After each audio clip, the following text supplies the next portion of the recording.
여러분, 설 명절에 많은 사람들이 서로 인사를 나누잖아요. 그러면 여러분들이 귀에 듣는 인사말이 어떤 게 가장 많이 들었을까요? 저는 많은 사람들이 저한테 설 명절을 맞이해서 새해 복 많이 받으세요, 그런 인사말을 제일 많이 들은 것 같아요. 또 어떤 사람 물론 목사님 건강하세요, 그런 인사말도 하고, 새해 복 많이 받으세요, 그런 분도 많이 하고. 그런데 가장 많이 들은 그 인사말은 새해 복 많이 받으세요, 그러면서 격려와 축복과 칭찬의 말을 많이 들었어요. 저 역시도 이제 사랑하는 성도들 뿐만 아니라 많은 목회자나 또 지역에 또 이렇게 주민들을 만나면은 올 새해에는 큰 복 받고 그 복을 누리며 사세요, 그렇게 인사를 했어요. 그런데 오늘 본문에 보면은 바울 사도는 하나님을 잘 믿는 백성들한테 어떻게 인사를 했을까? 오늘 본문에 보니까 두 가지로 인사말을 썼어요. 첫 번째는 하나님의 은혜, 두 번째는 평강이 있을지어다 그랬어요. 그 말씀이 에베소 1장 2절에 보니까 함께로 시작. 하나님 우리 아버지와 주 예수 그리스도부터 은혜와 평강이 너에게 있을지어다. 그런데 거기에 중요한 단어가 있어요. 주 예수 그리스도로부터, 그 말이에요. 이 말씀은 주 안에서 은혜도 받고 주 안에서 평강이 넘치십시오 그랬어요. 그럼 오늘 본문에서 등장한 은혜라고 하는 단어를 혹시 아시나요? 은혜. 일반 한글 사전에 찾아보니까 은혜라고 하는 단어는 사랑으로 베풀어주는 혜택으로 나와 있어요. 그런데 여러분과 저는 예수를 믿음으로 구원받은 백성이 되었잖아요. 그럼 우리에게 가장 큰 은혜는 무엇일까? 바로 그것은 누구나도 공통적으로 생각하는 것은 죄와 허물에서 여러분과 저를 구원해 주신, 죽을 수밖에 없는 우리를 위해서 십자가 지신 그 예수님의 그 희생으로 나를 위해서 우리 예수님이 죽으시고 나를 위해서 대신 심판을 받으시고 예수님이 직접 속죄 제물이 되신 거, 우리를 구속해 주신 거, 이것이 아마도 가장 큰 은혜일 거예요. 여러분의 심령 속에 그 은혜가 넘치길 예수 이름으로 축복합니다. 그래서 예수님께서는 그 은혜를 주시기 위해서 우리한테 십자가를 지셨고, 그리고 우리 예수님이 말씀하셨어요. 뭐라고? 요한복음 7장 37절 38절에 보니까 시작. 명절 끝날 곧 큰 날에 예수께서 서서 위치에 이르시되 누구든지 목마른 내게로 와서 마셔라. 그 물은 어떤 거예요? 하나님의 말씀을 가리켜요. 말씀을 들어라, 그 말이. 왜 그럴까요? 38 시작. 나를 믿는 자는 성경의 이름과 같이 그 배에서 무슨 강이? 생수의 강이에요. 이건 구원의 강을 가리켜요. 은혜의 강을 가리킨다, 그 말. 예. 다시 말씀드려서 예수 그리스도의 은혜의 물을 마시라는 거예요. 영원한 생명의 그 물을, 생수를 마시라는 거예요. 그것이 하나님의 은혜요. 할렐루야. 예수님의 은혜인 줄 믿습니다. 이와 같이 은혜가 흘러 넘치기를 예수 이름으로 축복합니다. 그뿐만 아니라 두 번째 인사말은 따라 한번 합시다. 평강을 축원했습니다. 아까 읽었죠? 은혜와 평강. 여러분, 평강이라는 단어를 좀 아세요?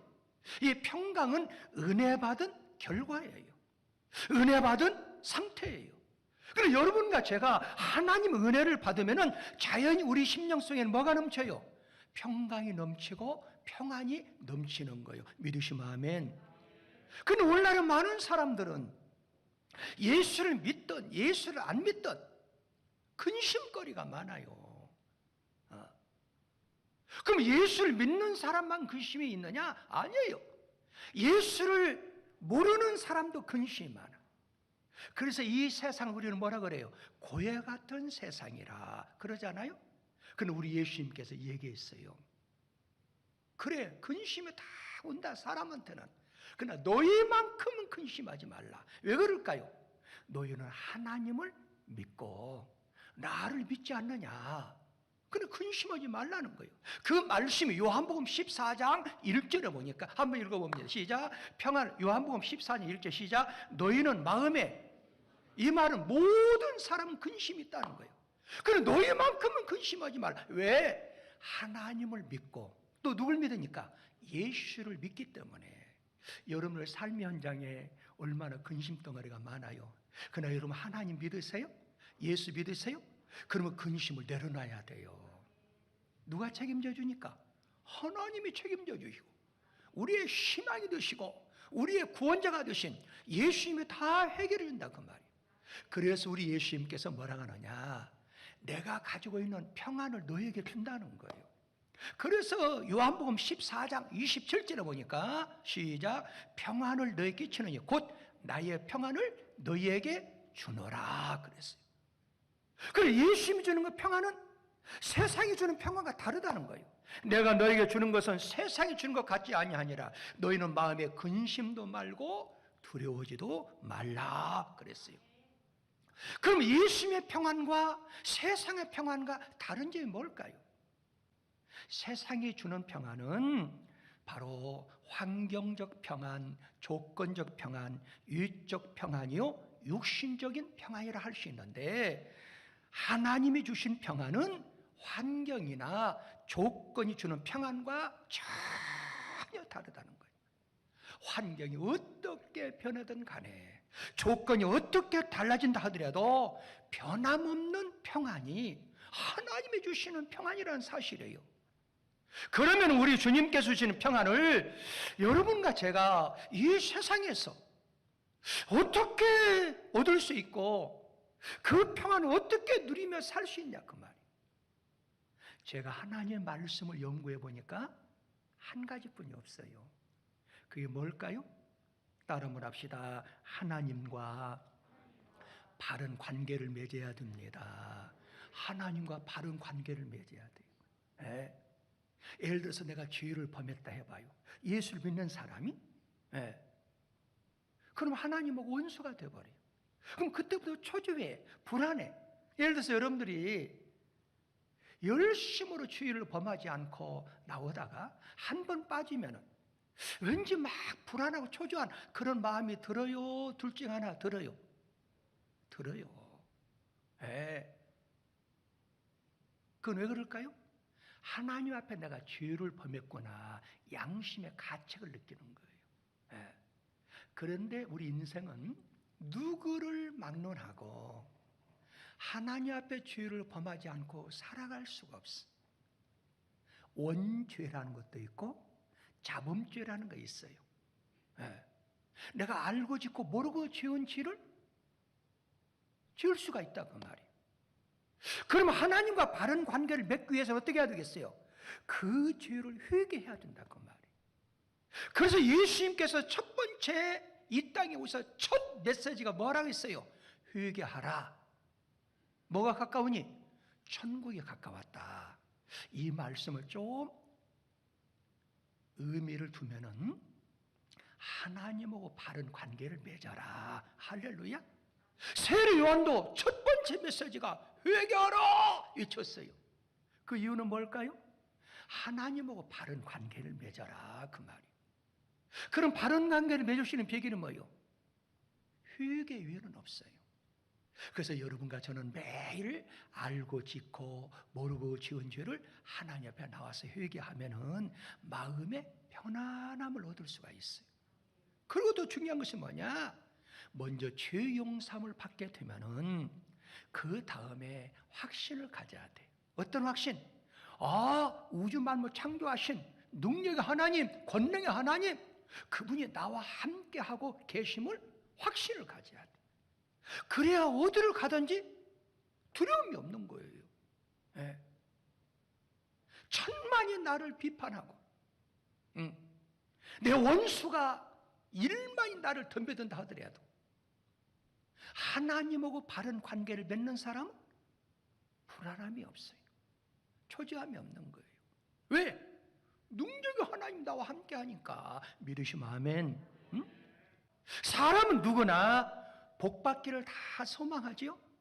그래서 우리의 삶 현장에서 복을 기대하고 희망하고 소망하며 살아가고 있어요. 그런데 세상적인 사람들하고 우리와는 좀 다른 것 같아요. 세상적인 사람들은 세상적인 복, 육신적인 복, 그리고 보이는 복을 그들은 추구해요. 그러나 하나님 믿는 구원받은 백성, 빛의 자녀들은 좀 다른 것 같아요. 그럼 여러분과 제가 어떤 복을 추구해야 될까요? 신령한 복을 추구해야 돼요. 그래서 사도 요한은 내 영혼이 잘됨 같이 뭐가? 범사가 잘 된다고 말이에요. 그런데 일반 서양적인 사람은 아니에요. 육신의 복, 보이는 복을 먼저 받아야 돼요. 그리고 예수를 믿는 사람은 보이지 않는 영혼의 복, 이걸 우리는 뭐라 그래요? 신령한 복이라 하는 거예요. 이 복을 받아야 범사가 형통하게 되고 가는 길이 시온의 대로가 될 줄 믿습니다. 그래서 오늘 본문에서 바울은 이걸 강조하는 거예요. 그 말씀이 에베소 1장 3절에 보니까 시작, 찬송하리로다 하나님 곧 우리 주 예수 그리스도 아버지께서 그리스도 안에서 이 말은 무슨 말이에요? 주 안에서, 그 말이 시작, 하늘에 속한 모든 신령한 복을 우리에게 주시되 그랬어요. 신령한 복이 등장해요. 그래, 예수를 모르는 사람은 신령한 복이 원치 않아. 육신의 복, 보이는 복을 추구해요. 그래, 예수를 믿고 구원받은 여러분과 저는 무슨 복을 추구해야 돼요? 신령한 복을 추구해야 돼요. 그러면 여러분 오늘 본문에서 신령한 복이 과연 무엇일까요, 여러분들? 수십 년 동안 교회를 다녔잖아요. 신령한 복이 뭐예요? 이 신령한 복은 한마디로 내가 죄인인데 예수를 믿고 구원함을 얻은 것이 신령한 복이라고 말이에요. 다시 말씀드려서 구원은 하나님의 은혜로 말미암아 하나님이 주신 축복인데 이걸 성경은 뭐라고 그래요? 하나님의 선물이라 그 말이에요. 그래서 여러분과 저는 하나님의 선물을 받고 살아가는 사람들이에요. 왜? 예수를 믿고 구원함을 얻었는데 그 믿음, 하나님의 선물, 구원의 선물이라 그 말이에요. 그래서 바울 사도는 에베소 2장 28절에서 이렇게 나와 시작, 너희는 그 은혜에 의하여, 그 은혜가 누굴까요? 하나님 은혜에 의하여 시작, 믿음으로 말미암아 뭘 받았어요? 구원을 받았으니. 이 구원은 누구에서 난 거냐? 시작, 이것은 너희에게서 난 것이 아니라 누구의 선물? 하나님의 선물이라고 말이에요. 그래서 여러분과 저는 이미 신령한 복, 구원의 복, 하나님의 선물을 받았다 그 말이에요. 그런데 성령님이 내 마음에 오셔서 감동을 주시고 죄를 회개하고 용서를 받고 마음의 평안과 기쁨이 넘치게 해야 되는데 누가 역사해야? 성령님이 역사해야. 그런데 우리의 삶 현장에서 사실은 수십 년 동안 교회를 나와도 이 신령한 복, 마음의 평화를 느끼며 살아가는 사람이 많지 않아요. 그 이유가 뭘까? 오늘 본문에서 꼭 여러분들이 몇 가지를 기억해서 여러분들의 삶이 좀 세상적으로 불안하고 초조하더라도 이 세 가지를 잘 갖추면은 하나님이 주시는 평화를 누리며 살아갈 수 있습니다. 할렐루야. 그럼 뭘 갖춰야 될까요? 오늘 본문 1장 4절에 보니까 시작, 곧 창세전에 그리스도 안에서 우리를 택하사 우리로 사랑 안에서 그 앞에 뭐하고? 거룩하고. 내가 구원을 받았어도 거룩한 삶을 살지 못할 때 평안이 떠나버리는 거야. 누리지를 못하고 살아가는 거예요. 그런데 내가 거룩한 삶, 이걸 성경에서는 또 다른 표현으로 표현하겠죠? 경건된 삶을 살아가게 되면 내 마음속에 하나님이 주시는 뭐가 넘쳐요? 평안이 넘치게 된다 그 말이에요. 그럼 거룩한 삶이라는 것은 뭘까요? 거룩한 삶. 헬라 원문을 보면은 구별되다, 다르다 그 말이에요. 그러니까 여러분들 오늘 또 오늘이 일요일이다. 예수 안 믿는 사람 그냥 쉬잖아요. 근데 예수 믿는 사람 오늘은 주일이다. 주일은 뭔 날이에요? 우리 주님이 주인이라는 거예요. 그래서 당연히 육체는 피곤하고 가기 싫어도 우리는 구원받은 백성이기 때문에 주일은 달라야 돼. 그리고 구별을 가지고 오늘도 교회 나왔잖아요. 이게 거룩한 삶이라 그 말이에요. 믿으시면 아멘. 그런데 예수를 믿는 사람이 너무 핍박이 심해. 고통을 당한다 그 말이에요. 환난을 당한다 그 말이에요. 왜 그럴까요, 여러분들이요? 예수를 안 믿는 삶, 예수 믿는 사람 삶이 다르기 때문에 그러는 거예요. 한번 우리가 가만히 묵상해 보세요. 예수를 믿는 사람과 예수를 안 믿는 세상적인 삶을 한번 구별해 봐요. 세상적인 사람들은 항시 원죄를 가지고 미워해요. 그런데 예수 믿는 사람은 그 미움 대신 뭐예요? 사랑을 가지고 있어요. 할렐루야. 예수 안 믿는 사람은 항시 그늘을 좋아해. 어둡게 사는 거예요. 예수 믿는 사람은 항시 밝게 살고 바르게 살려고 애를 쓰는 거예요. 예수를 안 믿는 사람은 매사가 비판적이에요. 원망해요. 불평이 앞장서요. 그런데 예수를 믿고 구원받은 사람은 항상 어떻게 해요? 칭찬해요. 격려해요. 그래서 언어가 달라요. 매사 항시 긍정적이고 적극적이고 진취적이고 좀 하면 좀 하세요. 생산적이고 창조적이고 건설적이고 항시 좋은 말 하려고 그래요.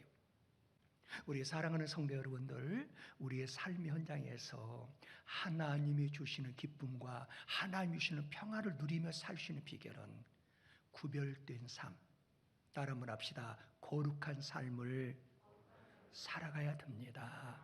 그래서 성경에 보면은 이 거룩한 삶을 강조해. 이게 뭐요? 경건된 삶이죠.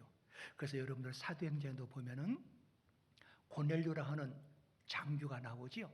그 집은 온 집으로 더불어 경건된 삶을 나오잖아요. 경건. 그게 어떤 거예요?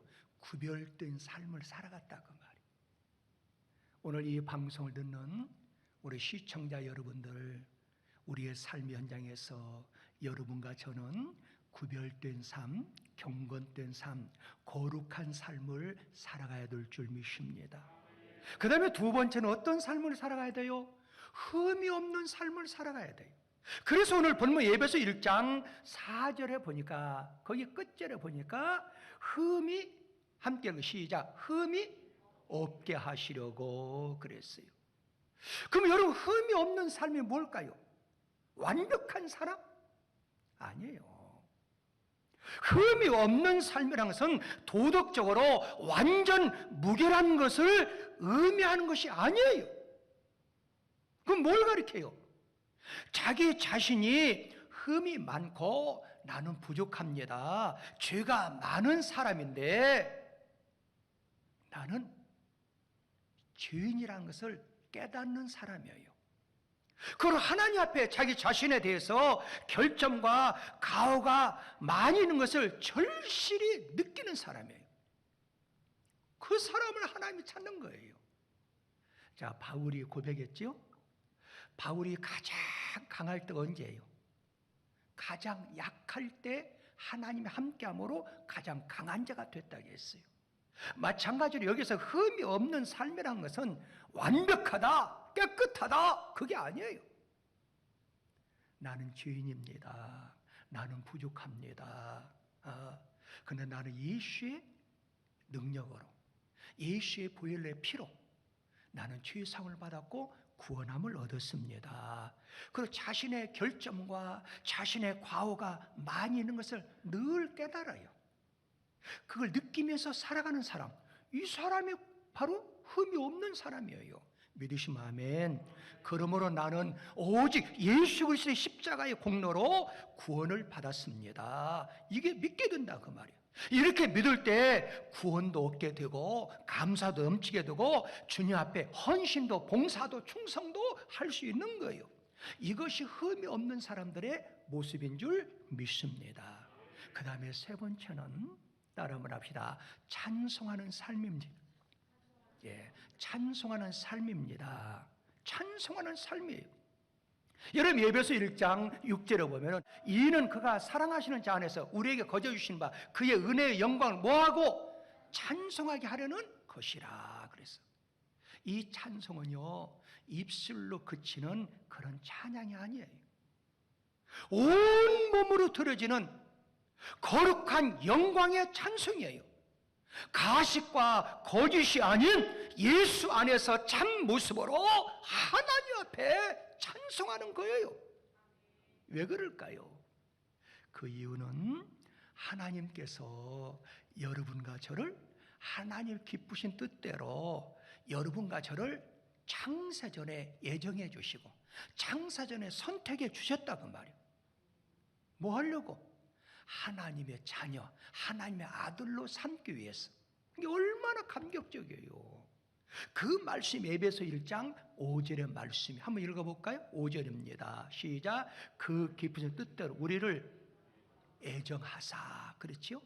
시작. 예수 그리스도 말미암아 자기의 뭐가? 아들들이 되게 했다. 아들. 이미 여러분과 저는 아들이 되었어요. 이 말은 하나님의 자녀가 되었다는 거예요. 그러면 하나님의 아들, 하나님의 자녀의 특권이 뭘까요? 그것은 하나님의 그 모든 것을 전부 누릴 수 있는 것이 자녀의 특권이에요. 여러분과 저는 하나님의 자녀인 줄 믿습니다. 하나님의 권속이기 때문에 어떻게 해야 되겠어요? 하나님의 모든 특권을 우리도 누릴 수가 있다는 거예요. 그래서 갈라디아서 4장 7절에 보면은 함께 시작. 그러므로 내가 이후로는 종이 아니요 아들이니 아들이면 하나님을 말미암아 무엇을? 유업을 받는다. 이 말은 하나님의 권속이기 때문에 하나님의 자녀이기 때문에 하나님의 특권을 전부 누릴 수가 있다는 거예요.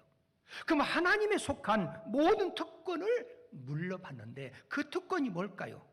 궁극적으로는 뭘 가리켜요? 구원을 가리키고 영원히 살 수 있는 영생함을 말씀하고 있는 거예요. 그러므로 여러분과 제가 이것은 사람 힘으로 느끼는 게 아니에요. 여러분들 심령 속에 거하는 성령님이 자꾸 그걸 알려주는 거예요. 그런데 우리가 느끼지 못하는 이유는 아까 말씀한 것처럼 어떻게 구별된 삶이 아직 약하다는 거예요. 흠이 없는 삶을 살려고 노력해야 되는데 나는 죄인입니다. 나는 부족합니다. 나는 흠이 많습니다. 이걸 깨닫고 살아가야 되는데 이게 없어요. 그러니까 성령이 역사에도 그걸 모르는 거예요. 그래서 이건 누가 가르쳐 주느냐? 하나님의 신이 가르쳐. 하나님의 신, 영이 누구예요? 성령님이에요. 그래서 로마서 8장 14절에 보니까 이렇게 나와. 시작. 무릇 하나님 영으로 인도함을 받은 사람 곧 누구예요? 그러니까 하나님의 아들이라는 것을 누가 가르쳐 준다는 거예요? 거기 나왔잖아요. 무릇 누구? 하나님의 영. 하나님의 영이 누굴까요? 성령님이 가르쳐 준다고 말이에요. 그러면은 여러분과 저를 하나님의 아들로 삼아 주셨어요. 하나님의 아들로 삼아주신 그 목적이 뭘까요? 목적은 에베소 1장 6절에 나와 있어. 한번 읽어볼까요? 6절입니다. 함께 읽으시자. 이는 그가 사랑하는 자 안에서 우리에게 거저 주신 바 그의 은혜의 영광을 뭐 하려고? 찬송하게 하기 위해서. 그래서 신령한 복을 누릴 수 있는 비결은 우리의 삶의 현장에서 자꾸 찬송을 많이 불러야 돼요. 할렐루야. 그래야 신령한 복을 이 땅에서 누리며 살아갈 수가 있어요. 우리 사랑하는 성도 여러분들, 신령한 은혜, 신령한 복을 누리며 살아가시길 예수 이름으로 축복합니다. 그러므로 신령한 복을 간직한 사람은 어떤 환난과 시련과 핍박과 죽음이 찾아와도 흔들림이 없는 거예요. 왜? 하늘나라를 기대하고 있기 때문에. 이 신령한 은혜를 포기하지 말고 어떤 환난이 오더라도 하늘의 신령한 복은 뭐 물질적인 쾌락이 아니고 참된 가치 속에서 기쁨을 누리고 그리스도 안에서 평안을 누리는 거예요. 이 신령한 복이 올 한 해 여러분의 심령과 여러분들 가정과 여러분 일터에서 일어나길 예수 이름으로 축복합니다.